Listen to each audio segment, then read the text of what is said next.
Connecting and actually connected now. Howdy, y'all. Joe Hills here, recording as I always do in Nashville, Tennessee. And today on the Hermitcraft server, I am joined by my spectacular spouse, BadgerSpanner. Hi, Badger. Hello! Merry Christmas! Merry Christmas, everybody. It's Christmas Eve in some parts of the world, Christmas Day in others. We are going to be reading staves 4 and 5 of A Christmas Carol. If you are joining us in the future via the VOD, you can jump to the 10-minute mark. Right now, we're still setting up the streams, and we will start our reading 10 minutes into the stream. So you can just jump right ahead. If you're watching live, you're going to have to bear with us while we set up all the chats, post links, all that. Yep. Okay. If y'all missed it, we did actually have a new episode of Hermitcraft come out earlier. I posted my little Hermitcraft Christmas special that I think y'all will enjoy quite a bit. It was us doing a gift exchange / theft game called Dirty Santa, followed by Jevin swinging by as Angry Saint Nicholas. He was not at the game and was not pleased. So, yeah, it's a pretty funny episode. I had a lot of fun making it, and I hope you enjoy it.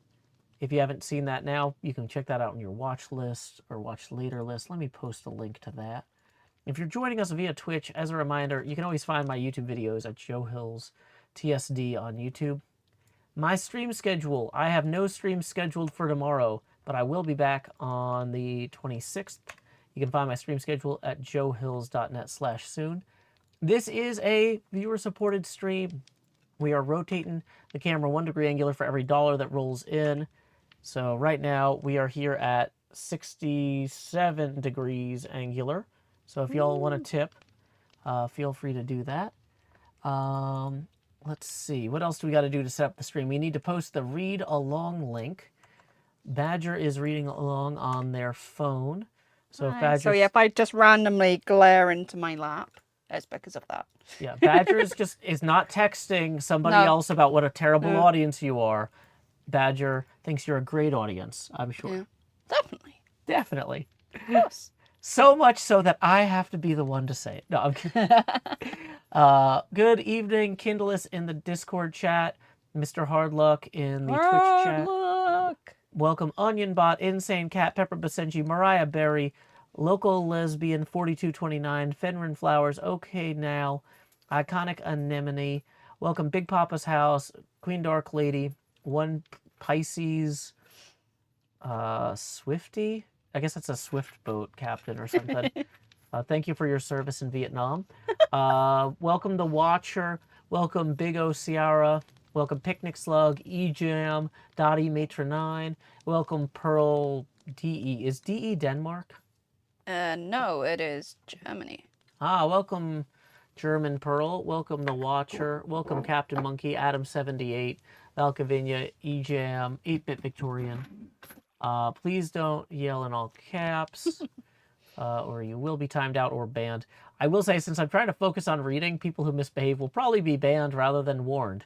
You know, we are big on teachable moments, but the teachable moment is literally the entire novel. And if you can't follow the rules and get that, then I don't know how much more I can do. Jade the Entertainer says, hooray, I actually made it to one of these. Hooray! Yeah, if you missed the first 3 parts of this, you're always welcome to go back and check out the VODs. There is a playlist I am making of these, and this one will go in that playlist after we've concluded. Let's see, we are 4 minutes in. Good evening, Lady Oolong. Good evening, It's Deleuze, who says, Merry Christmas all the way from the Netherlands. Hope you have a lovely festive season. We're doing our best. We just got off the phone with my family, had our little Christmas Eve call via FaceTime, which half the time, I went out of my way to like set up the phone so it's facing us and the Christmas tree and all that.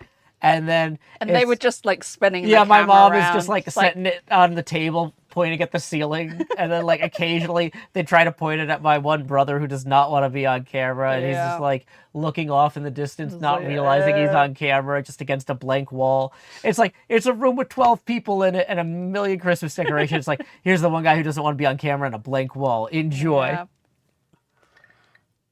But no, we had a good time.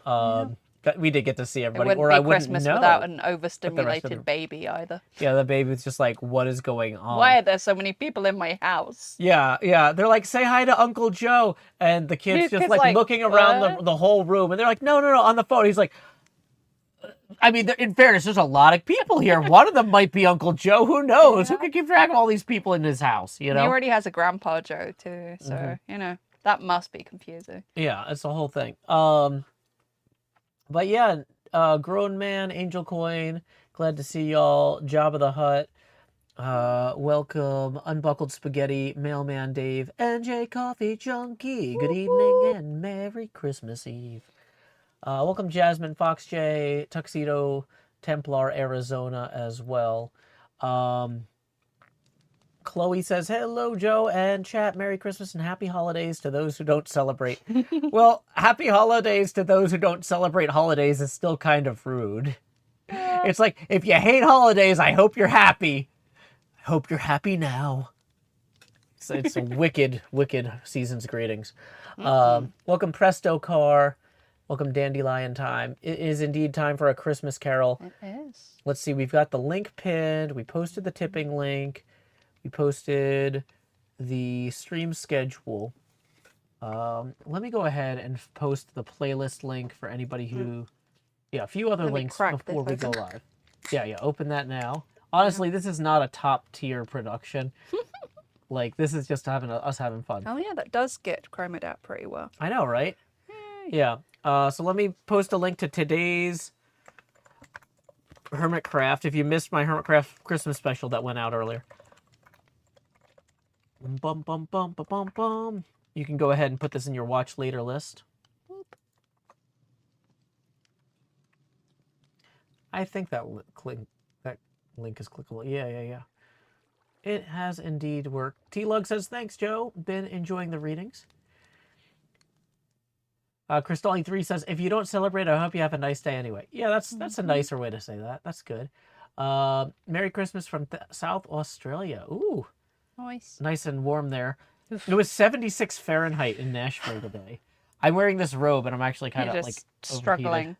Yeah. Yeah, it was t-shirt weather today. Yeah. Which I'm still not used to. Kindle says, it was Christmas Eve. That explains the fancy dinner I cooked tonight. Yeah, we had a curry. Because Lauren was saying that a lot of times in England they would get curry on Christmas Eve. Yeah, that's kind of the customary Christmas Eve kind of takeaway kind of thing. Because they don't close early. It was a chicken coconut curry. I guess. It was nice. Yeah, it was good. Yeah. We didn't get a takeout. We just made it at home. Yeah. But I mean, it was like Costco curry. Yeah, it was ready made. Yeah. It wasn't quite a ready meal, but it was good. Yeah, well, we did fresh rice. Yeah. But yeah, just nice delicious. simple curry over it. It was good. But yeah, no, usually friends and I, like before I would like go home for the holiday, I would hang out with friends and have a midnight curry because they would stay open really late, and it was lovely. Yeah. It was delicious. And then tomorrow we're going to have a nice pork loin dinner. Looking forward to that. Yeah, we got brown sugar tenderloin. Yep. And we got some bacon for a nice little brunch as well. It's going to be very ham oriented tomorrow. Sorry, pigs. It's Christmas. And you're cheap and tasty. Yeah. Crystally3 says, I offer Merry Crystalness.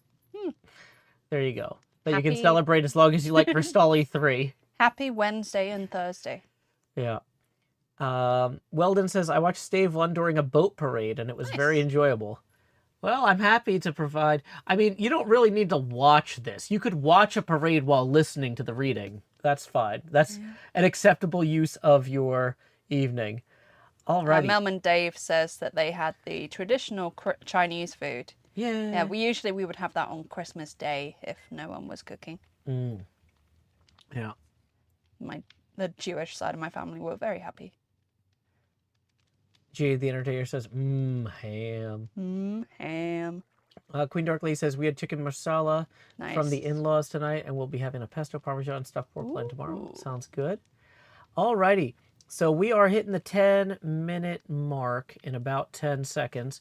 So Okay. I am getting ready to bring it in 5, 4, 3, 2, 1. Welcome, everyone, to our reading. I'm Joe Hills from Nashville, Tennessee, joined by my spectacular spouse, BadgerSpanner, Hi. currently from Nashville, Tennessee as Yeah. well. Yay. By way of London, Yeah. England. England. Which is, England is where some of this story takes place. You know, So not is London. I know. I mean, there are parts where they go, like, the sea. Yeah. You know. Yeah, they go to the sea. But yeah, Camden Town I literally went to school in. Yeah. So you can bring that local flavor from old Camden Town to staves 4 and 5 of A Christmas Carol by Charles Dickens. So let's go ahead and jump right in. Stave 4, The Last of the Spirits. The phantom slowly, gravely, silently approached. When it came near him, Scrooge bent down upon his knee, for in the very air through which this spirit moved, it seemed to scatter gloom and mystery.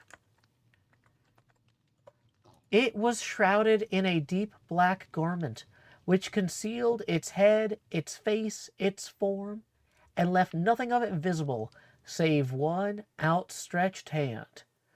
But for this, it would have been difficult to detach its figure from the night and separate it from the darkness by which it was surrounded. He felt that it was tall and stately when it came beside him, and that its mysterious presence filled him with a solid dread. He knew no more, for the spirit neither spoke nor moved.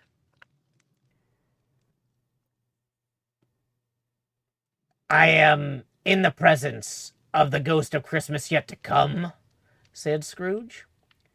The spirit answered not, but pointed onward with its hand. "You are about to show me shadows of the things that have not yet happened, but will happen in the time before us. Is that so, spirit?" The upper portion of the garment was contracted for an instant in its folds, as if the spirit had inclined its head. That was the only answer he received.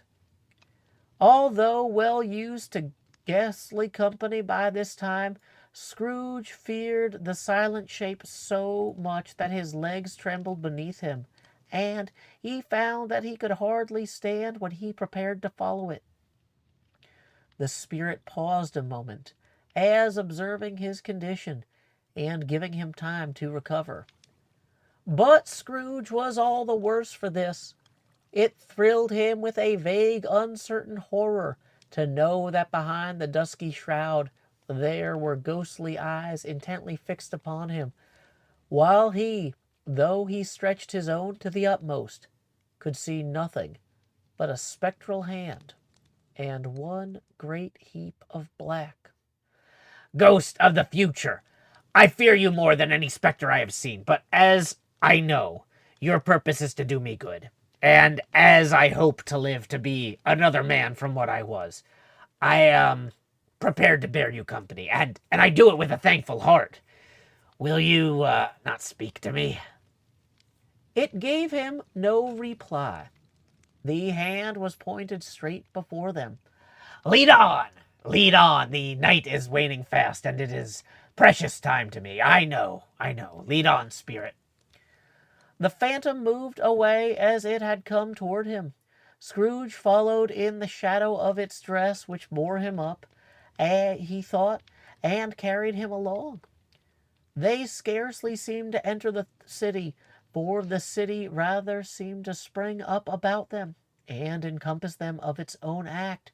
But there they were, in the heart of it on 'Change, amongst the merchants, who hurried up and down and chinked the money in their pockets and conversed in groups and looked at their watches and trifled thoughtfully with their great gold seals and so forth, as Scrooge had seen them often. The spirit stopped beside one little knot of businessmen. Observing that the hand was pointed to them, Scrooge advanced to listen to their talk. "No," said a great fat man with a monstrous chin. I don't know much about it. Either way, I only know he's dead. When did he die? Last night, I believe. Why, what was the matter with him? Asked the third, taking a vast quantity of snuff out of a very large snuff box. I thought he'd never die. God knows. What has he done with his money? Asked a red-faced gentleman with a pendulous excrescence on the end of his nose that shook like the gills of a turkey cock. I haven't heard. Said the man with the large chin, yawning again. Left it to his company, perhaps. He hasn't left it to me. That's all I know. This pleasantry was received with a general laugh. It is likely to be a very cheap funeral. For upon my life, I don't know of anybody to go to it. Suppose we make up a party and volunteer? I don't mind going if a lunch is provided, observed the gentleman with the excrescence on his nose, but I must be fed if I make one. Well, I am most disinterested among you after all. For I never wear black gloves, and I never eat lunch. But I'll offer to go if anybody else will, when I come to think about it.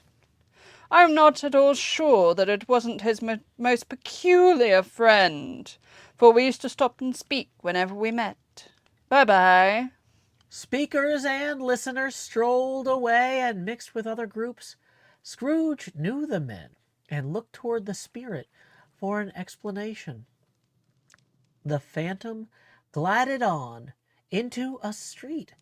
Its finger pointed to two persons meeting. Scrooge listened again, thinking that the explanation might lie here. He knew these men also perfectly. They were men of business, very wealthy, and of great importance. He had made a point of always standing well in their esteem, in a business point of view, that is. Strictly in a business point of view. How are you? How are you? Well, old Scratch has got his own at last, eh? So I'm told. Cold, isn't it? Seasonable for Christmas time. You're not a skater, I suppose. No, something else to think of. Good morning. Not another word.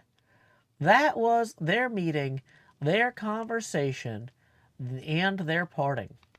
Scrooge was at first inclined to be surprised that the spirit should attach importance to conversations apparently so trivial, but feeling assured that they must have some hidden purpose, he set himself to consider what it was likely to be.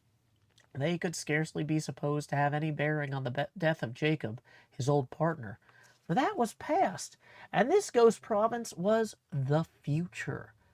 Nor could he think of anyone immediately connected with himself to whom he could apply them, but nothing doubting that to whomsoever they applied, they had some latent moral for his own improvement, he resolved to treasure up every word he heard and everything he saw, and especially to observe the shadow of himself when it appeared.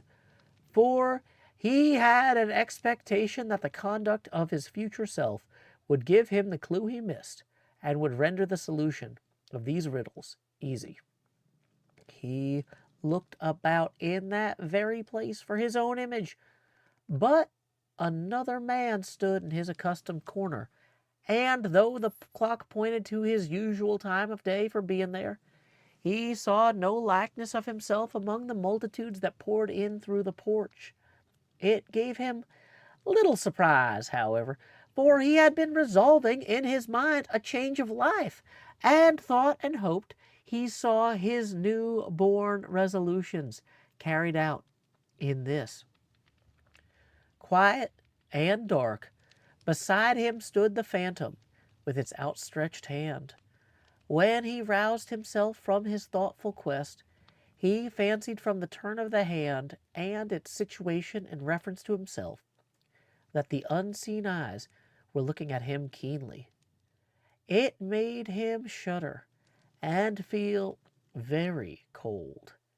They left the busy scene and went into an obscure part of the town where Scrooge had never penetrated before, although he recognized its situation and its bad repute. The ways were foul and narrow, the shops and houses wretched, the people half naked, drunken, slipshod, ugly. Alleys and archways, like so many cesspools, disgorged their offences of smell and dirt and life upon the straggling streets, and the whole quarter reeked with crime, with filth, and misery. Far in this den of infamous resort, there was a low-browed beetling shop below a penthouse roof where iron, old rags, bottles, bones, and greasy offal were bought. Upon the floor within were piled up heaps of rusty keys, nails, chains, hinges, files, scales, weights, and refuse iron of all kinds. Secrets that few would like to scrutinize were bred and hidden in mountains of unseemly rags, masses of corrupted fat, and sepulchres of bones. Sitting in among the wares he dealt in, by a charcoal stove made of old bricks, was a gray-haired rascal, nearly 70 years of age, who had screened himself from the cold air without by a frowsy curtaining of miscellaneous tatters hung upon a line, and smoked his pipe in all the luxury of calm retirement. Scrooge and the Phantom came into the presence of this man just as a woman with a heavy bundle slunk into the shop. But she had scarcely entered when another woman, similarly laden, came in too, and she was closely followed by a man in faded black, who was no less startled by the sight of them than they had been upon the recognition of each other. After a short period of blank astonishment, in which the old man with the pipe had joined them, they all three burst into a laugh. "Let the charwoman alone to be the first," cried she who had entered first. "Let the laundress alone to be the second, and let the undertaker's man alone to be the third. Look here, old Joe, here's a chance. If we hadn't all three met here without meaning it." "You couldn't have met in a better place," said old Joe, removing the pipe from his mouth. "Come into the parlor. You were made free of it long ago, you know, and the other two ain't strangers. Stop till I shut the door of the shop. How it shrieks. There ain't such a rusty bit of metal in this place as its own hinges, I believe, and I'm sure there's no such old bones here as mine. We're all suitable to our calling. We're all well matched. Come into the parlor. Come into the parlor." The parlor was the space behind the screen of rags. The old man raked the fire together with an old stair rod, and having trimmed his smoky lamp, for it was night, with the stem of his pipe, put it in his mouth again. While he did this, the woman who had already spoken threw her bundle on the floor, and sat down in a flaunting manner on a stool, crossing her elbows on her knees, and looking with a bold defiance of the other two. "What odds, then? What odds, Mrs. Dilber?" said the woman. "Every person has a right to take care of themselves. He always did." "Ah, that's true indeed. No man more so." "What? Why then, don't stand staring if you was afraid, woman. Who's the wiser? We're not going to pick holes in each other's coats, I suppose." Ugh, no. Oh boy. Sorry. I'm like trying to figure out how to do Mrs. Dilber and the man together. Because the man I was going to do like a and then I'm like, oh. I can do Mrs. Dilber too. Do you want to do Mrs. Dilber too? Okay, so no indeed. No, indeed. We should hope not. Very well, then. Cried the woman. That's enough. Who wore the worse for the loss of a few things like these? Not a dead man, I suppose. No, indeed, said Mrs. Dilber, laughing. If he wanted to keep him after he was dead, a wicked old screw.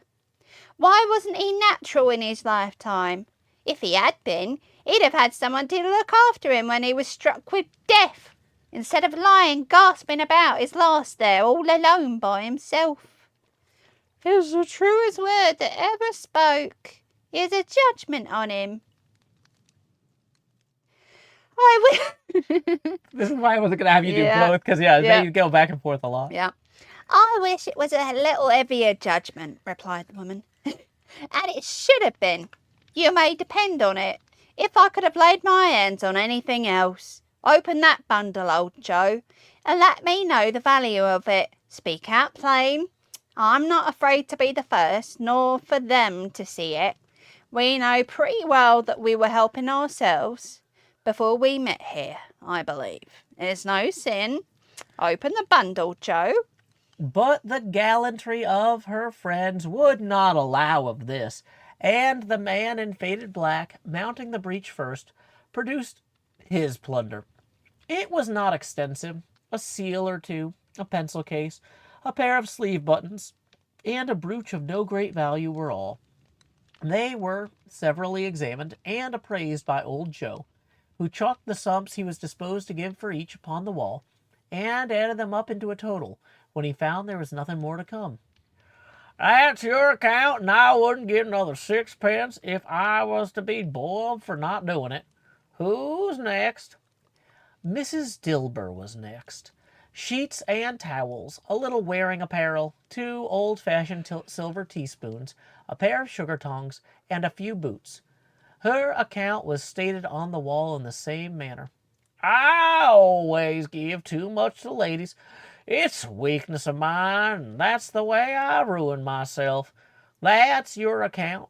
If you asked me for another penny and made it an open question, I'd repent of being so liberal and knock off half a crown. Now undo my bundle, Joe. Joe went down on his knees for the greater convenience of opening it, and having unfastened a great many knots, dragged out a large and heavy roll of some dark stuff. What do you call this? Bed curtains? Returned the woman, laughing and leaning forward on her crossed arms. Dickens. You don't mean to say you took 'em down, rings and all, with him lying? Yes, I do. Why not? You were born to make your fortune, and you'll certainly do it. I certainly shan't hold my hand when I can get anything by reaching it out for the sake of such a man as he was. I promise you, Joe. Returned the woman coolly. Don't drop that oil upon the blankets now. His blankets? Whose else do you think? He isn't likely to take cold without 'em, dare I say. I hope he didn't die of anything catching, eh?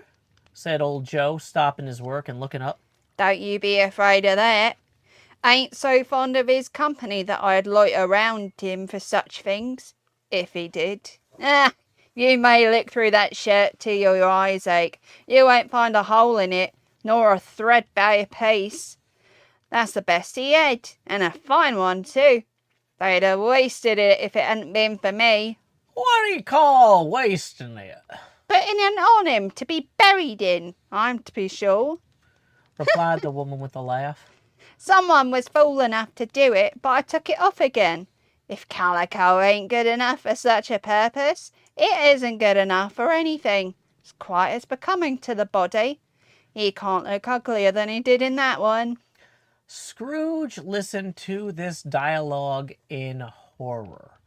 As they sat grouped about their spoil in the scanty light afforded by the old man's lamp, he viewed them with a detestation and disgust, which hardly could have been greater, though they had been obscene demons, marketing the corpse itself. Laughed the same woman when old Joe, producing a flannel bag with money in it, told out their several gains upon the ground. That's the end of it, you see. He frightened him. Oh, no, that's her, sorry. This is the end of it, you see. He frightened away every one of them from him when he was alive, to profit us when he was dead. Spirit, said Scrooge, shuddering from head to foot. I see. The case of this unhappy man might be my own. My life Tends that way now. Merciful heaven, what is this? He recoiled in terror, for the scene had changed, and now he almost touched a bed. A bare, uncurtained bed, on which, beneath a ragged sheet, there lay a something, covered up, which, though it was dumb, announced itself in awful language. The room was very dark, too dark to be observed with any accuracy, though Scrooge glanced round it in obedience to a secret impulse, anxious to know what kind of room it was. A pale light, rising in the outer air, fell straight upon the bed, and on it, plundered and bereft, unwashed, unwept, uncared for, was the body of this man. Scrooge glanced toward the phantom. Its steady hand was pointed to the head.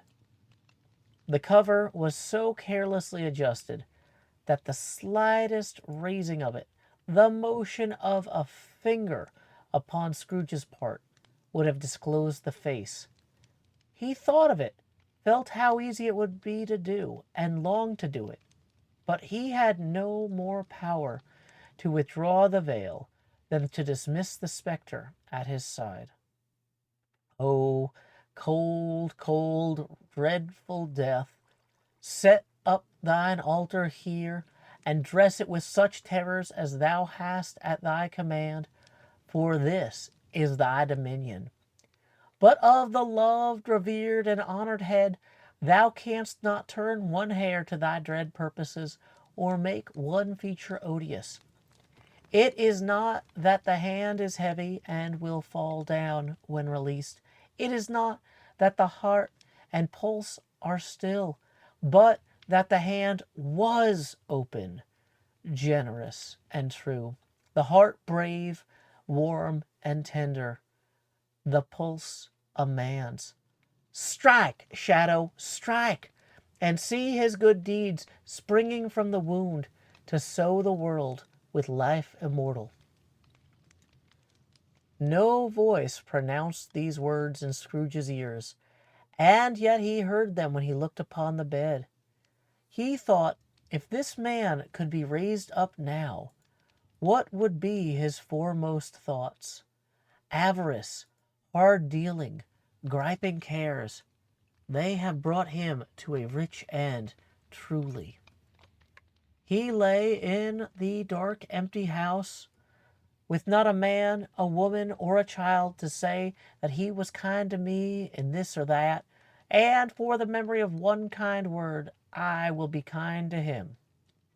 A cat was tearing at the door, and there was a sound of gnawing beneath the hearthstone.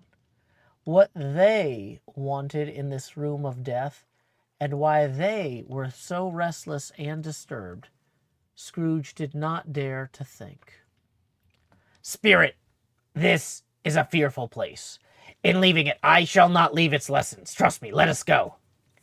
Still, the spirit pointed with an unmoved finger to the head. I understand you, and I would do it if I could, but I have not the power, Spirit. I have not the power. Again, it seemed to look upon him. If there is any person in the town who feels emotion caused by this man's death, said Scrooge, quite agonized, show that person to me, Spirit. I beseech you. The phantom spread its dark robe before him for a moment, like a wing, and withdrawing it, revealed a room by daylight, where a mother and her children were. She was expecting someone, and with anxious eagerness, for she walked up and down the room, started at every sound, looked out from the window, glanced at the clock, tried, but in vain, to work with her needle, and could hardly bear the voices of the children in their play. At length, the long-expected knock was heard. She hurried to the door and met her husband, a man whose face was careworn and depressed, though he was young.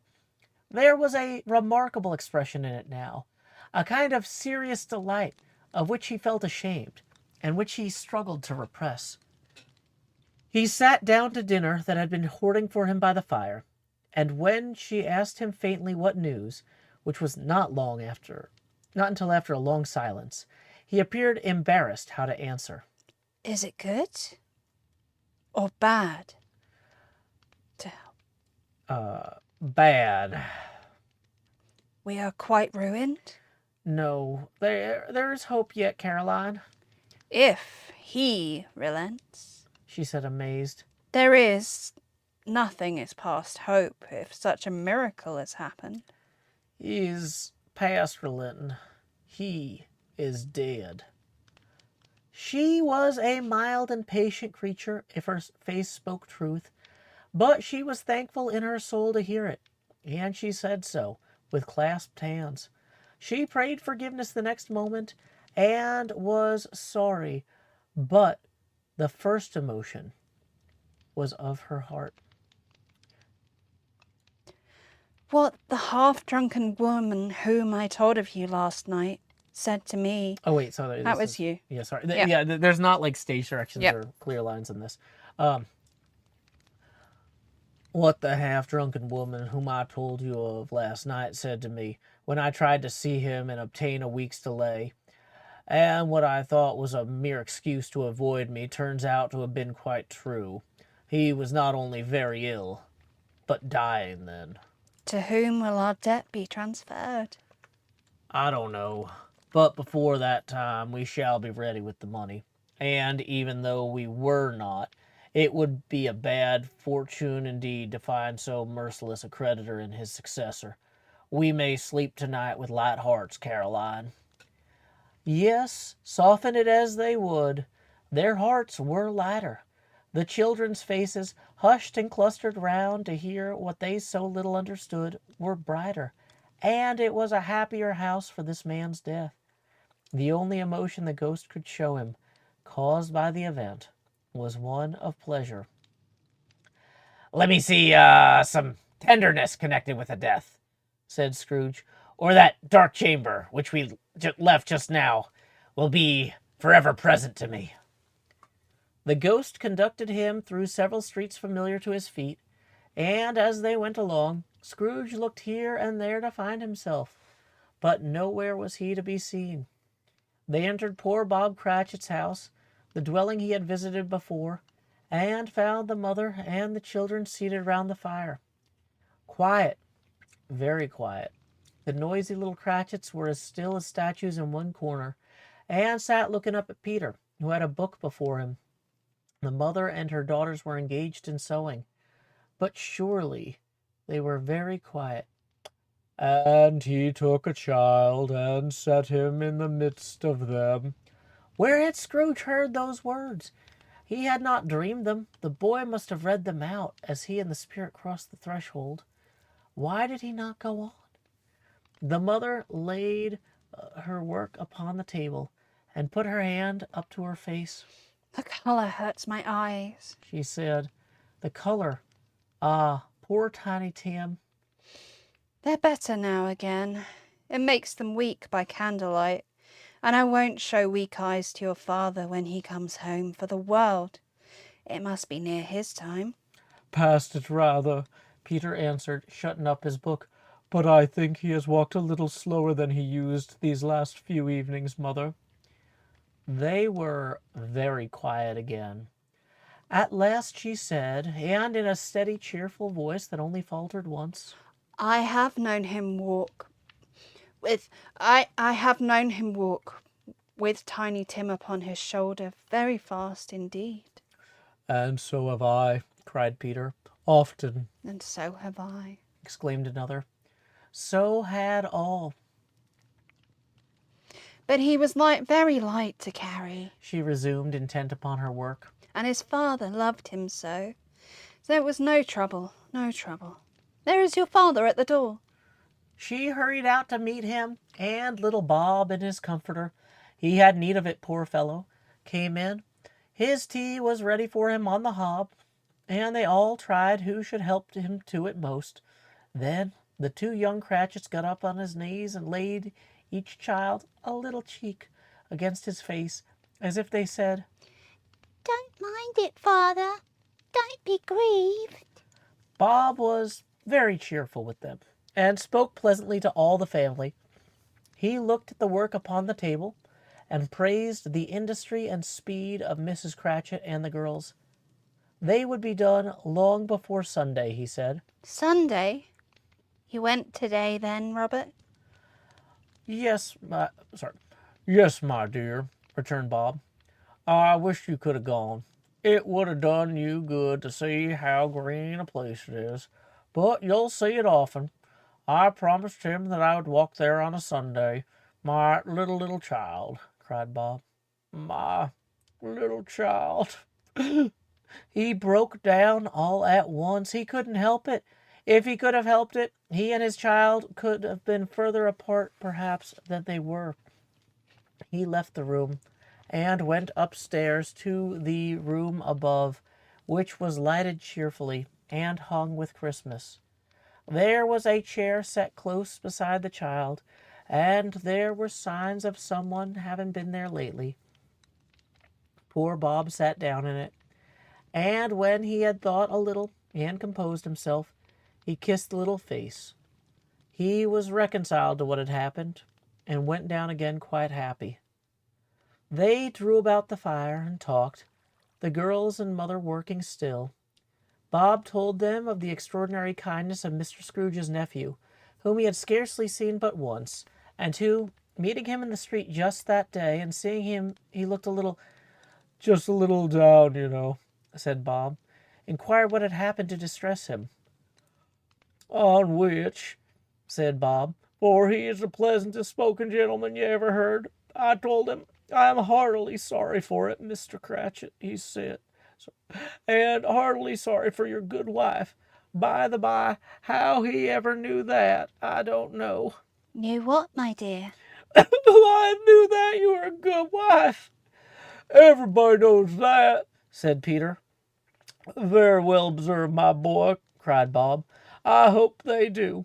Heartily sorry, he said, for your good wife. If I can be of service to you in any way, he said, giving me his card, that's where I live. Pray come to me. Now, it wasn't, cried Bob, for the sake of anything he might be able to do for us so much as for his kind way, that this was quite delightful. It really seemed as if he had known our Tiny Tim, and felt with us. I'm sure he's a good soul. You would be sure of it, my dear, if you saw and spoke to him. I shouldn't be at all surprised, mark what I say, if he got Peter a better situation. Only hear that, Peter?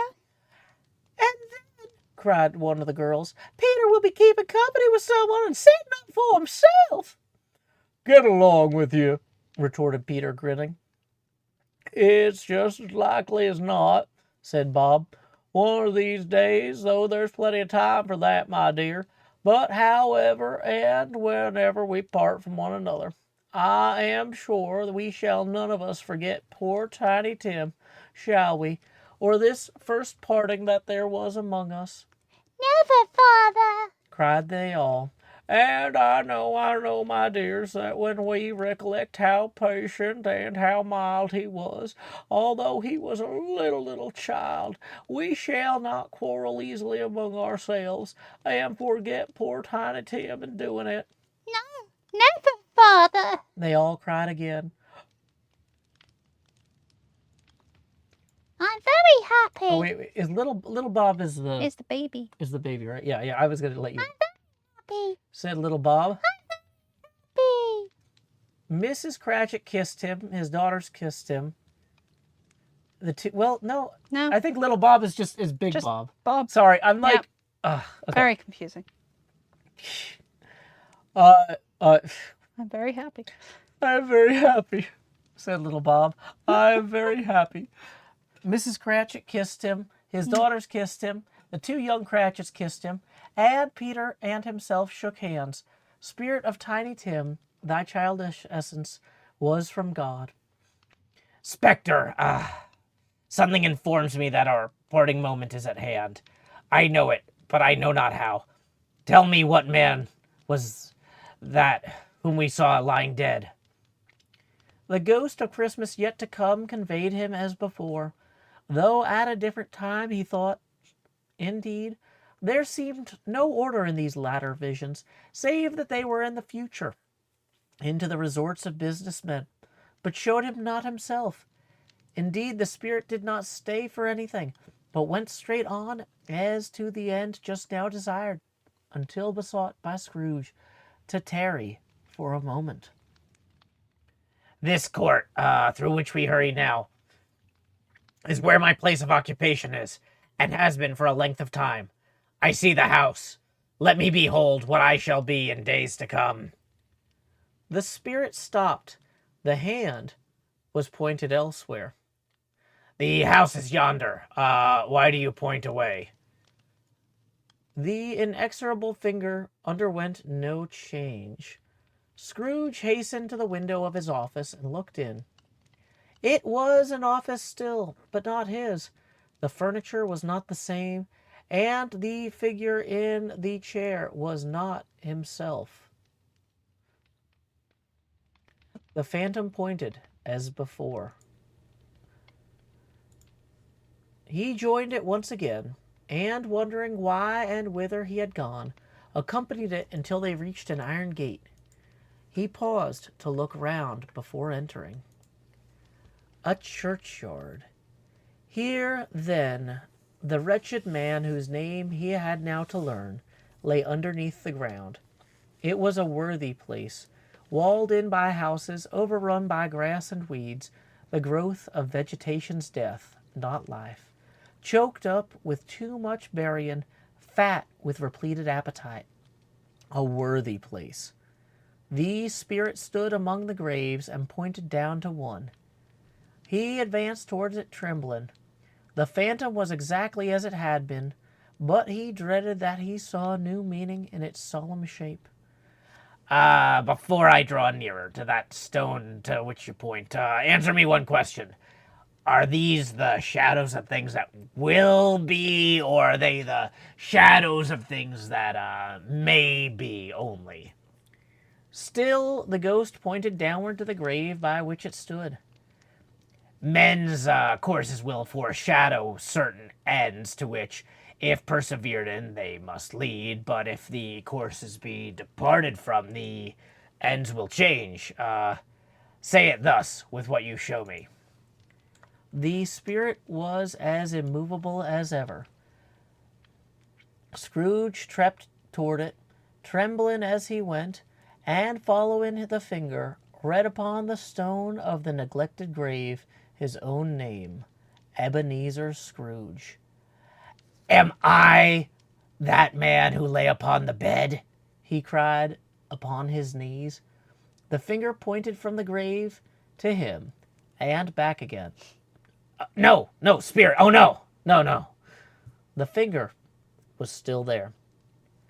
Spirit, he cried, tight clenching at his robe. Hear me. I am not the man I was. I will not be the man I must have been but for this intercourse. Why show me this if I am past all hope? For the first time the hand appeared to shake. Good spirit, he pursued, as down upon the ground he fell before it. Your nature intercedes for me and pities me. Assure me that I yet may change these shadows you have shown me by an altered life. The kind hand trembled. I will honor Christmas in my heart and try to keep it all the year. I will live in the past, the present, and the future. The spirits of all three shall strive within me. I will not shut out the lessons that they teach. Oh, tell me that I may sponge away the writing on this stone. In his agony, he caught the spectral hand. It sought to free itself, but he was strong in this entreaty and detained it. The spirit, stronger yet, repulsed him. Holding up his hands in a last prayer to have his fate reversed, he saw an alteration in the phantom's hood and dress. It shrunk, collapsed, and dwindled down into a bedpost. And thus concludes Stave 4 of A Christmas Carol by Charles Dickens. We are going to read Stave 5 shortly. But first, I wanted to acknowledge we had a few folks who came in during the reading. We were not greeting during the reading. Thank y'all for joining us this evening. The Jerf, Daxi, welcome Genfire and Yay, Fire Household. Genfire. Hope you're having fun in America too. Yay, America. Lone Courier 6 tipped 5 and says, it's a Christmas miracle I was able to catch the end of the stream. Yay. Well, it's a Christmas miracle. There's an entire stave left. That gets us now to 72 degrees angular. We're rotating the camera 1 degree angular for every dollar that rolls in. Also, I saw somebody commented that Badger's higher voices were getting cut out. I disabled the noise suppression. Yeah. I feel like it might have assumed because people were complaining about the chains doing something similar. Yeah, they it said the chains does didn't cut sound out like right. that. So Yeah. hopefully that is now fixed. Yeah. But yeah, we're doing this live. Mailman Dave said the British accents are unusually good tonight. Yeah, that's mostly Badger, I think. Hi. Hi. What? What? What? What? But yeah, welcome Frog and Frog and Frog. Welcome Plagiaran. Welcome Maria Salas. Anybody else who came in during the reading. 2501 Christmas. Amaranth. Merry Christmas indeed. Winter's Angel as well. So, is there anything? Are you good before Stave 5? Do you have Yeah. a drink? I have a drink. You're Do all you need set. anything? I think I'm pretty much good. I just wanted to make sure you're set. Yeah, I'm set. And yeah, well, let's jump right back into it. Before we do, though, in order for this to be my job, I do need to remind y'all that tips are welcome via paypal.me/Joe Hills and YouTube Super Chat.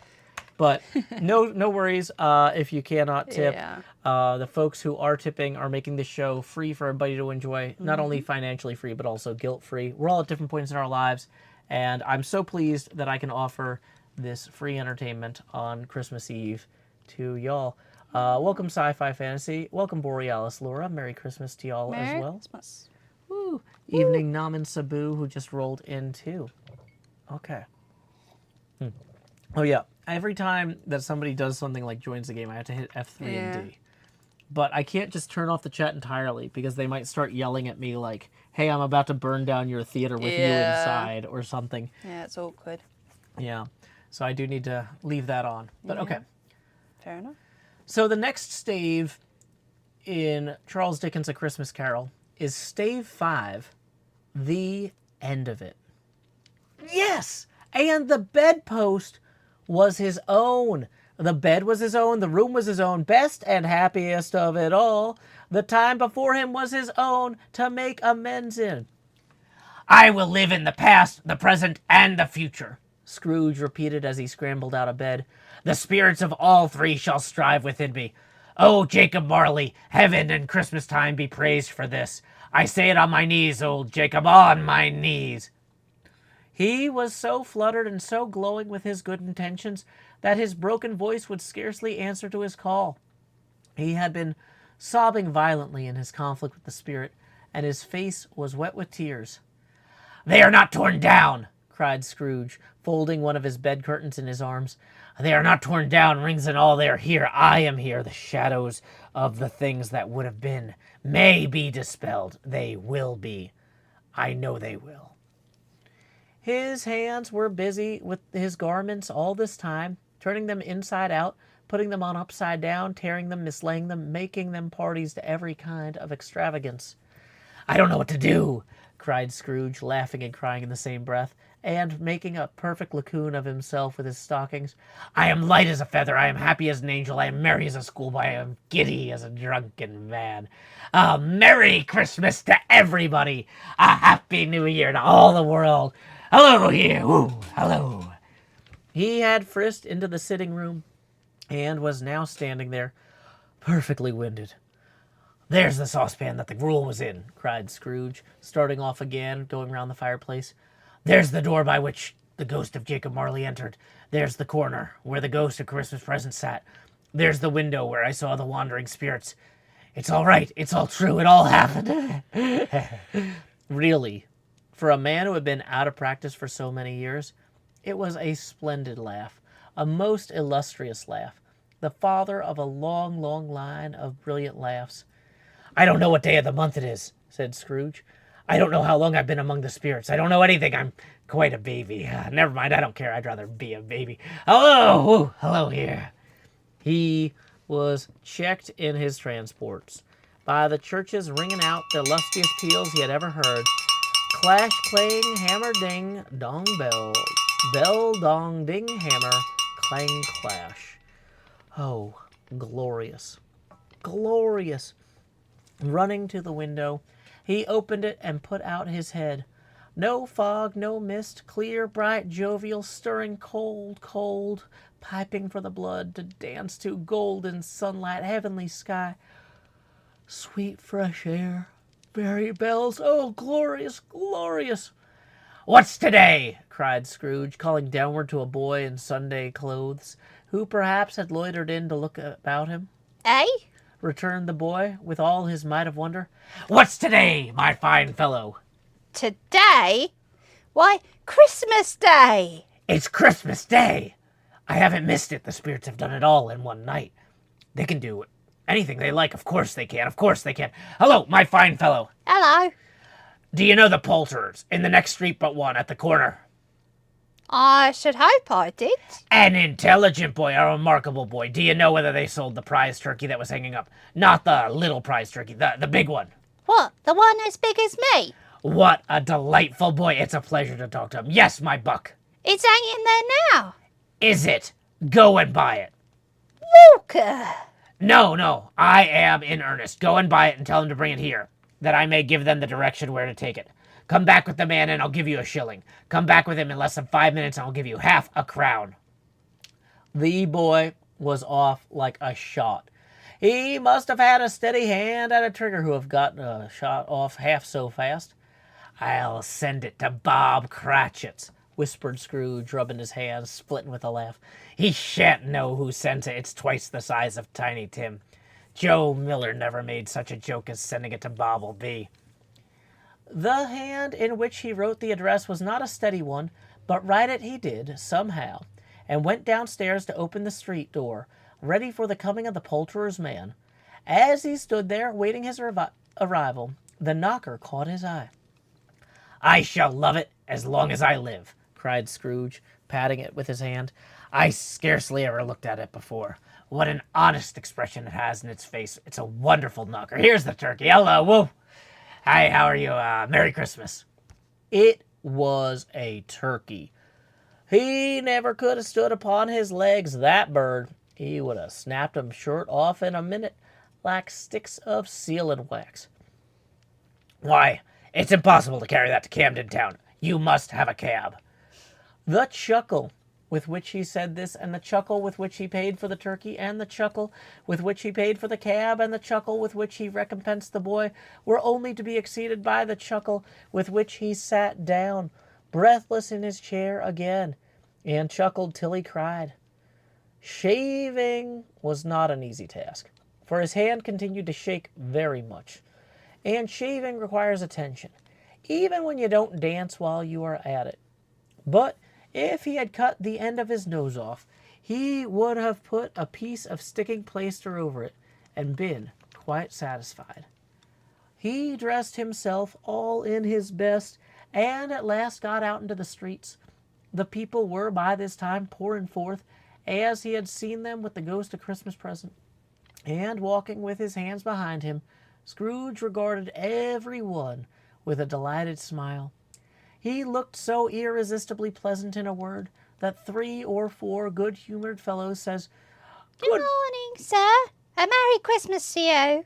And Scrooge said often afterwards that of all the blithe sounds he had ever heard, those were the blithest in his ears.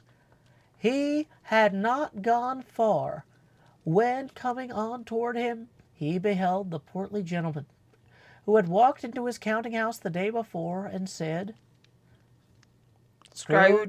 do you want to do this? Scrooge and Marley's, I believe. It sent a pang across his heart to think how this old gentleman would look upon him when they met.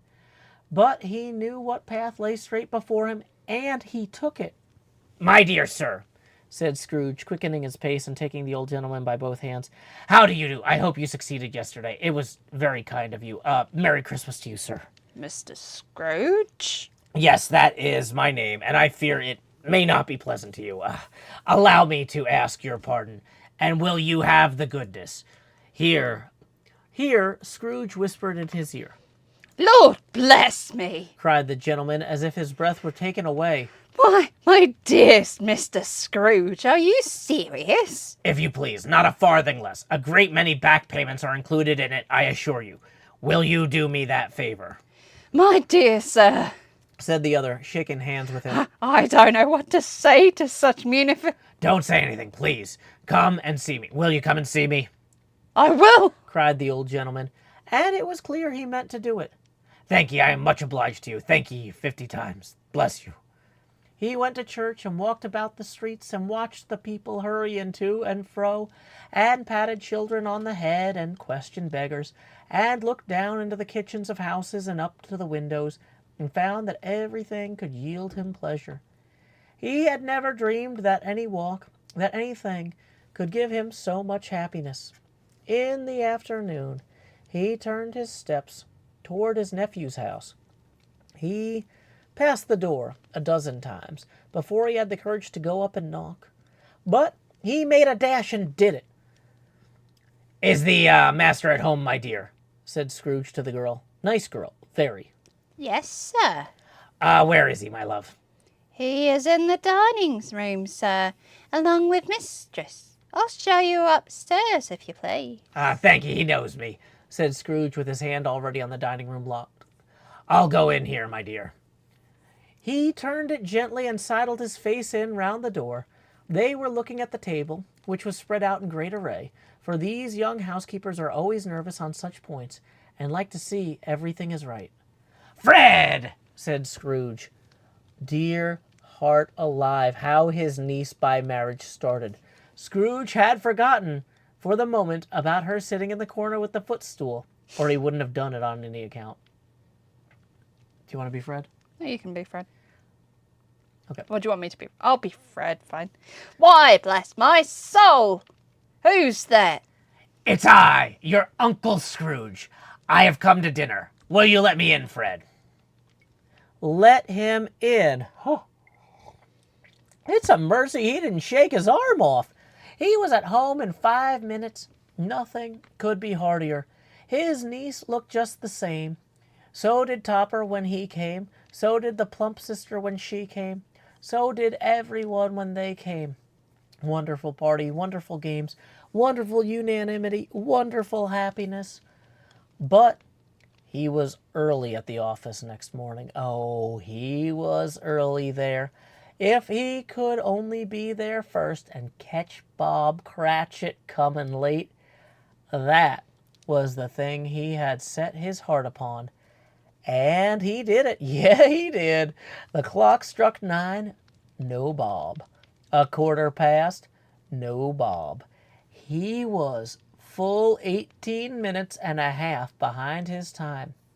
Scrooge sat there with his door wide open that he might see him come into the tank.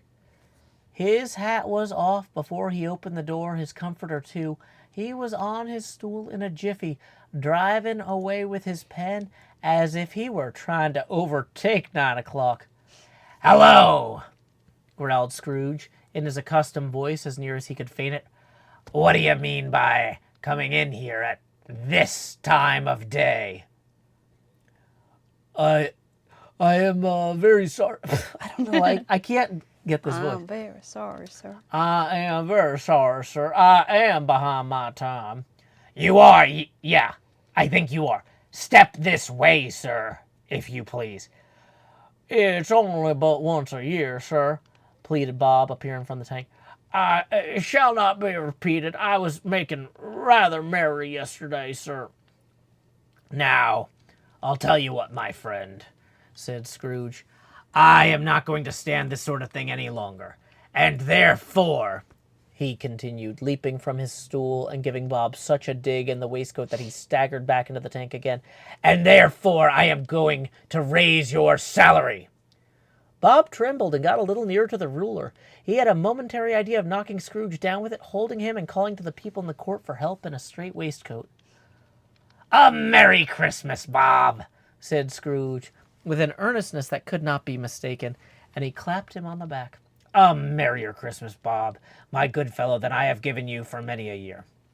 I'll raise your salary and endeavor to assist your struggling family, and we will discuss your affairs this very afternoon over a Christmas bowl of smoking bishop.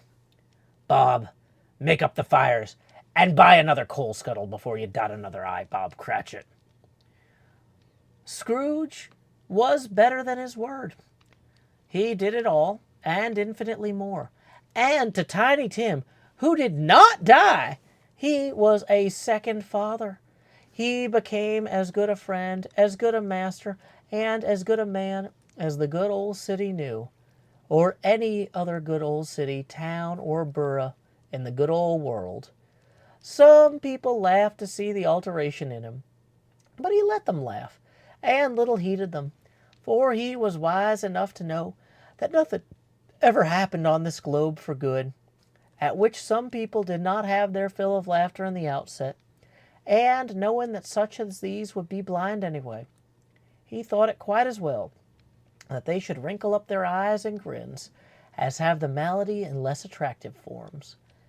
His own heart laughed, and that was quite enough for him. He had no further intercourse with spirits, but lived upon the total abstinence principle ever afterwards, and it was always said of him that he knew how to keep Christmas well, if any man alive possessed the knowledge. May that truly be said of us, and all of us. And so, as Tiny Tim observed, God bless us, everyone. and thus concludes Stave 5 and the entirety of A Christmas Carol by Charles Dickens. Thank you so much to my spectacular spouse, BadgerSpanner, for joining me in studio today for this reading. I hope you all appreciated that.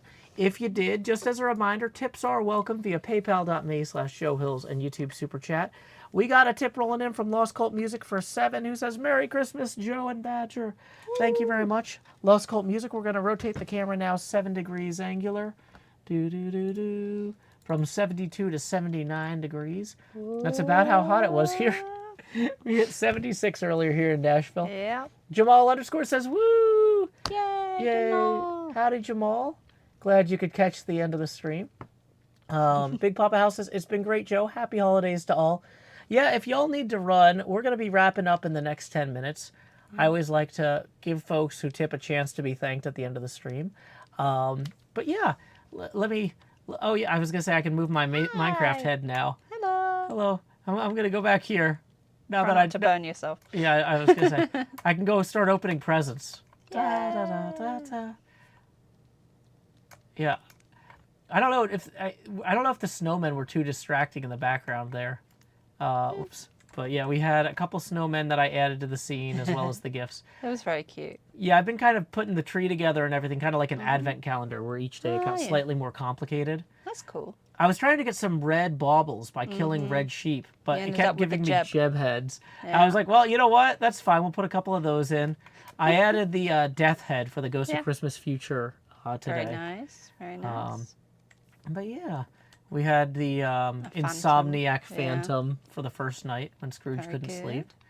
But yeah, little Love cow for some milk or cheese. You know, Moo. celebrating Wisconsin. Welcome Top Hat Leo, who says Merry Christmas, Joe Hills. Merry Christmas Merry as well. Christmas.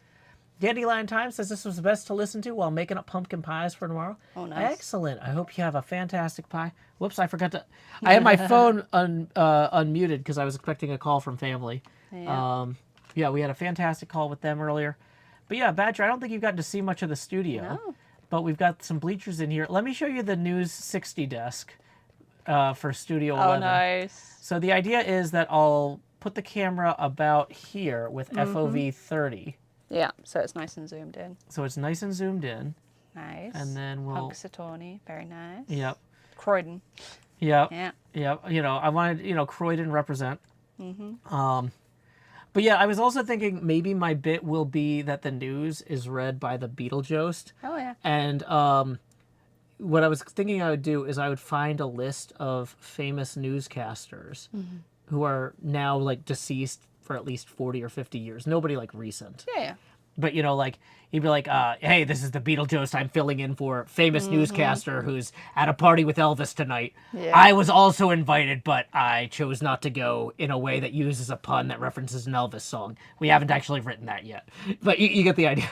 Yeah, or maybe, you know, he had a falling out with Elvis over, you know, a song he wrote or something. Yeah. And so the joke Yeah. is that the Beetlejuice is the permanent host, but he's always filling But in he's for a always different filling in. newscaster who's Yeah. got some sort of funny excuse for the Beetlejuice to criticize. Nice. But yeah, the clocks turned out really well. They're very cute. I like it. I managed to misspell almost all of these. I misspelled Punxsutawney, Rio de Janeiro, Croydon, I had an E in it. Oh, Melbourne I got right. yeah. And Makati City was originally Manila, but since I spelled it wrong, I was like, well, we're not doing Manila then. Let's pick somewhere else in the Yeah, Philippines. Macaulay. Nice. Ian Mitchell sharing their Christmas Carol drawings here in chat. Oh, cute. Oh, gorgeous. Very cute.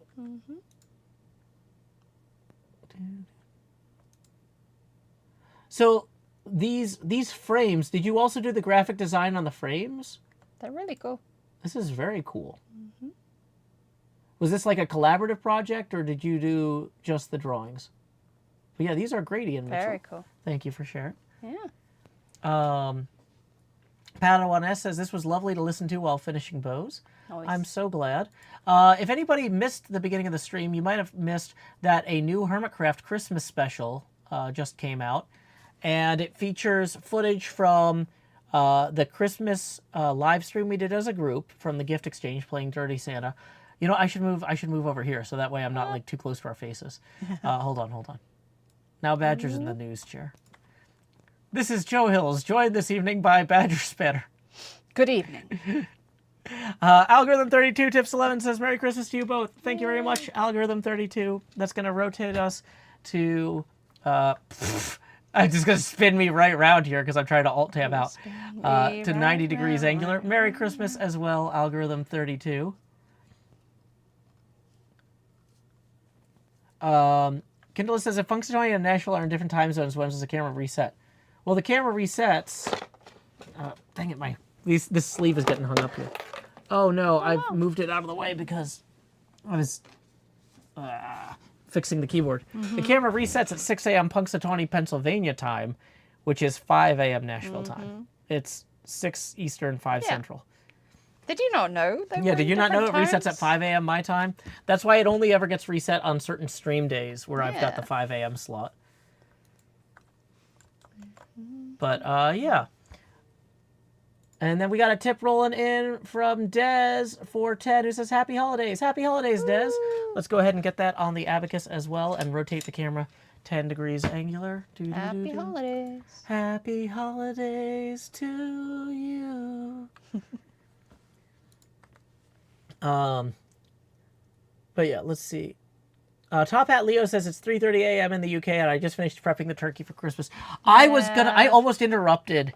You know what I just realized, though, is that getting that huge turkey dropped on you last minute, it's like, oh, there's no way we have time to cook this bird. We needed to start that at 4 in the morning. Yeah, so they probably had their Christmas dinner at like 2 a.m.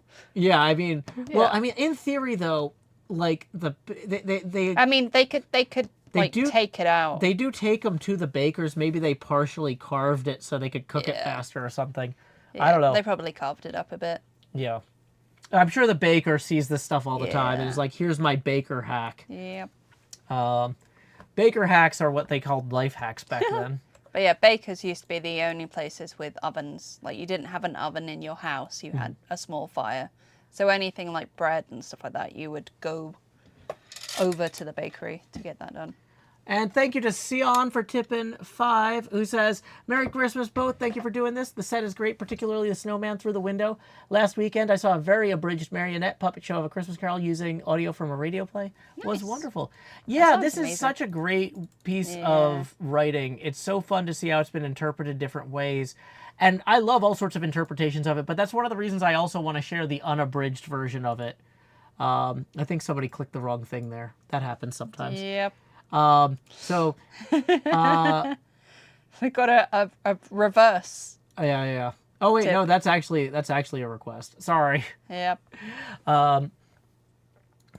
Did they even have an oven big enough for that turkey? I mean, the bakers would. The baker would, yeah. Yeah. But yeah, they wouldn't have had an oven at all, is Badger's point. Yeah. Um, But yeah, the bakers would keep the ovens running 24/7, so you would rent the oven when they weren't baking bread. Yurgi says at least the turkey wouldn't still be frozen. Yeah, That's it true. was It definitely wouldn't- not frozen. It would be pretty cold, though, if it was hanging in Yeah. the window overnight of the Yeah. butcher shop. I'm imagining butcher shops, they don't heat them heavily overnight. No, they don't heat them at all. Exactly. Yeah. Ian Mitchell says, I drew the characters, scanned them in, and did the framing in MS cute. Paint. Oh, so all the graphic That's design and great. text layout you did in Paint? Wow, that's pretty impressive. Yeah. Very cool, Ian Mitchell. Thank you for sharing that with the Thank you. Discord.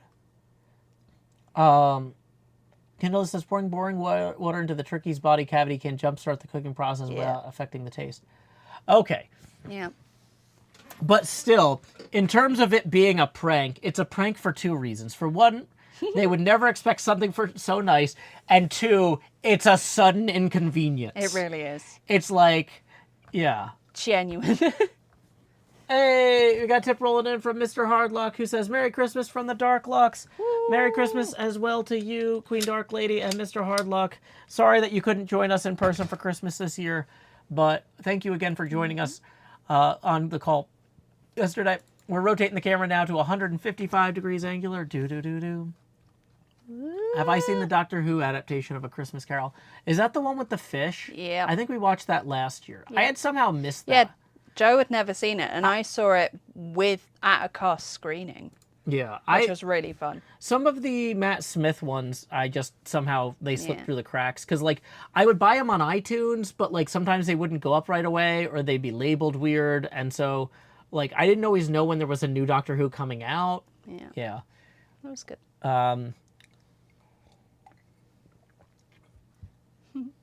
It's like giving someone's kid a puppy. Yeah, but the Yeah. turkey's not gonna like Yeah. get older or bigger. It doesn't cost you. The turkey's gonna get money for smaller over weeks time, and at months. least. Yeah. Boiling meat before roasting is common historical technique, says Lady Oolong. That makes sense. Yeah. You still need What a is the big difference enough between pot. parboiling and boiling meat? Well, Is parboiling you wouldn't. Boiling you would cook it through. okay. So parboiling is you would Is that like partial boiling? partially boiling it and then cooking it Gotcha. afterwards. Okay. Because it keeps the moisture in as well. Oh, that makes sense. Yeah. And then Ian Mitchell says, next Christmas time I'll depict characters from the Ballad of the from the Ballet. ballet of the Yeah. Nutcracker. It's just one of those days. I'm just not very cultured or French, sorry. Ballot. That ballot. Not ballot. Oh, well. Yep. Ballot. Okay. So, yeah, let me see if there's anything else in the studio. Oh, yeah, I'm at FOV 30. Yep.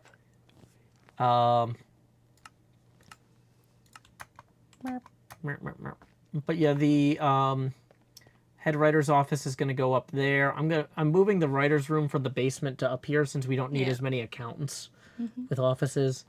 We don't have, half the department heads the real theater would have had. Yeah.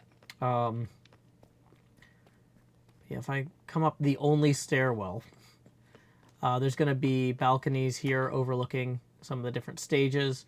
I was thinking of putting the talk show stage over here with like a curtain over here that, you can come out and do the monologue and then have desk and chairs, that sort Love of it. thing. Top Hat Leo says, I just realized this is your Hermitcraft base. Yep. Yeah. If I climb up this ladder here, I can see Rendogs and Perlos and Wells Knights and Cleos. Nice. So there's Rendog's stuff over there. Pearl's Firehouse is that way. False's is over the hill. So pretty.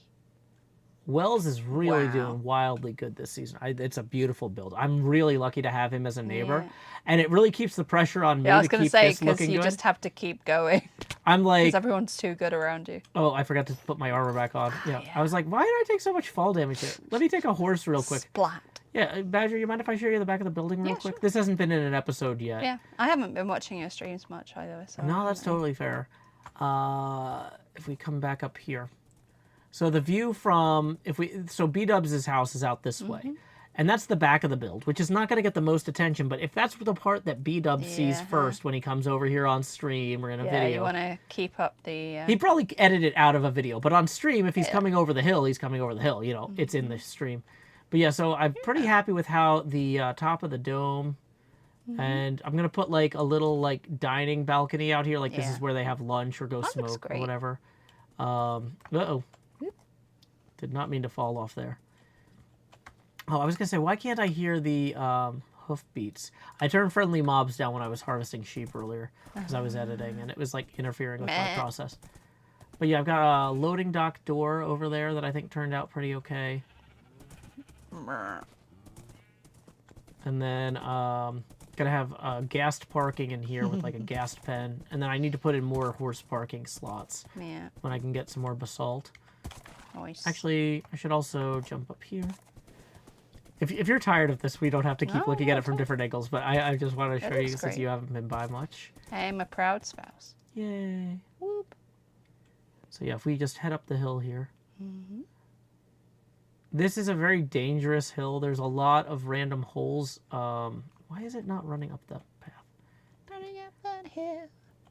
But yeah, these little... Oh yeah, that's the death hole. Yeah, Scar fell in one of those. I'm also curious if I run toward Wells Knights, is something crazy big gonna pop in? Pop up. Yeah, I'm not sure what... Oh yeah, he's got a few random creeper holes and Yeah. cliffs and ravines and stuff here. But yeah, I think that tree is new and that little side building is new. A little But- popped up. Yeah. Yeah, so I wanted to show you kind of the view from over by his way. If we turn it around. Pardon me. Your pardon. Don't worry, we're gonna wrap up shortly. Dun, dun, dun, dun, dun, dun, dun, dun. So assuming that I cannot fall in the holes. Death hole. Yeah. It's like, and now I love how 25 you minutes haven't of me put trying to like get a my fence corpse. around it or anything. No. Just 'Cause catch out Scar Scar. falls so it's worth it. Believe me. Yeah. The inconvenience to me is Just more than worth Scar going, I'm on my way. Yeah. Scar fell from a high place. Scar burned down the tree that was on top of this mountain because he felt like it made the mountain look out of proportion. Yeah. And so Pearl went back up with a 2x2 tree. So now it's even more out of proportion looking. And there it will stay. Yeah, and if he burns that one down, she's going to build a 3x3 tree with water in the center. And This is self-watering. yeah, self-watering tree. But yeah, I'm pretty happy with how the sides I mean, it's of the basically theater... how trees work anyway. Exactly. So yeah. But yeah, the sides of the theater are looking pretty good on approach from there. We've got the Studio 11 sign here. We've got the looking marquee here, coming soon, Studio 11. Whoops, I forgot to put the horse back out in the hole. Why am I suddenly so tall? Yeah, it's like, why is this door not so good? Why am I taking damage? Yeah. I'm in danger. I'm in danger. But yeah. So anyway, there's a lot left to do, obviously. I don't have the lobby in. I don't have most of the sets. This entire set is intended to be torn down. Was that a camel just then? Yeah. Yeah. I got it in case I needed to do a big nativity scene. Yeah. I didn't, but, you know, always good Well, to you have can an always extra get camel. one of the new zombie ones as well. Yeah. For Halloween next year. Well, there you go. Yeah. Yeah. But yeah, so I'm pretty happy with how this works. In Studio 60, the way they do this with the cameras is they have the cameras pointing at the whole arc of sets, and then they can turn around and zoom in for the news. So it's kind of a cool layout, and I'm pretty pleased. I've actually been in studios that do that kind of stuff as well. Oh, that's cool. Yeah. I have not. I've been in like small town TV studios where it's like local news type of stuff was shot, but never Yeah, like. I've been to so many tapings because in the UK they're all free. And I used to go and see a music show every Saturday morning. And I'd go out and do autograph hunting and stuff like that as well and hang out, and it was really sweet. But yeah, I was about 12 to 16 doing those things. It was great. That's so cool to grow up in a city where you have Yeah. opportunities like that. Like, yeah, I never had that. So I'm. Yeah, I used to get tickets for it from my Saturday job. And yeah, when I wasn't doing my Saturday job, I would be doing that stuff. Yeah, it was fun. I'm glad that this theater meets your It looks knowledgeable great. approval. You know, it genuinely it has the right mapping for it. So Yeah, it's definitely still a work in progress. Yeah. There's still a lot to be done yet, but I'm really pleased with the progress in general. But yeah, you'd have the stage manager kind of set in the middle as well, just in front of the audience. that Yeah, kind I of need to bit, build yeah. like a little camera city Yeah. here type thing, but like for right now, I've just been focused on Yeah, it's kind of awkward because you could do like dollies and stuff like that with carts. Well, but and it's like, what do you put in the cart that makes it look like a camera, though? can you put armor stands in minecarts? I don't think No. you can. Yeah, so I mean, realistically, what I'd probably do is just build a few static cameras, Yeah, but I don't want but them like to just have some like what you call it, some tracks. tracks. going Yeah, I off could have them. some tracks like on the ground Yeah. to make it look like. I think you could Rebellion. probably use a mob as well, but that's more technical. Yeah. At this point, I'm just trying to get the core yeah. concepts It in, looks awesome. and but like B-Dubs did a really good job with the cameras in his TV studio last season. Yeah.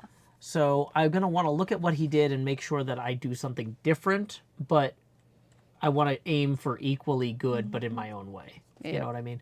So I'm gonna probably look at what he did and go from there. But yeah, so this was our little Christmas set. I got a couple snowmans back here that we're just kind of moving around. Not being too distracting out the window, but just giving it a Yeah. little life. They look cute. Yeah, we have the fire, just enough motion, because it's 90 minutes of looking at our faces, Yeah. which is a lot better than 90 minutes of looking at my face, I can tell you. Yay. Yay. All right. Well, I think we're about ready to wrap up for the night. Badger, do you have anything you want to mention or promote? I just want to say happy season's greetings to everyone. And I'm going to one-up you by saying happier season's greetings. Oh. Oh, I know, I'm just so mean. Yeah. Okay. So let's go ahead. I'm not sure who's going to be live at this. Yeah. Who do I normally raid on Wednesday night? I never stream on Wednesdays. This you never do. never happens. So I don't know who would be live. That's not actually live. That's just Yeah, I think it's just pre-taped. cozy. Let me look through this. I rated them last night, so I don't like rating the same people True. 2 days in a row if I can avoid it. But there's not like Yeah. a ton of. Yeah, I haven't raided this guy for a while. So we're gonna go ahead and we are gonna raid Greninja. Yeah. And yeah, our schedules usually don't line up, but I guess, like I said, I'm streaming on a Wednesday and I don't normally do that. So we're going to send folks over to Greninja, who is playing Minecraft. When you get Looks over like there, they're our doing raid... some kind of UHC. Is he? Yeah. PvP is about to open. Oh, yeah. So he's, what does it say? Solo Royale? Yeah. PvP in 37 seconds. I have no idea what that is, but I hope Yeah. it's fun. So yeah, y'all, when you get over there, be merry, be bright, be kind. Until next time, y'all, this is Joe Hills from Nashville, Tennessee, joined by BadgerSpanner. Any final words, Badger? Happy holidays. And keep adventuring. Merry Christmas to all, and to to all all, a a good good night. night.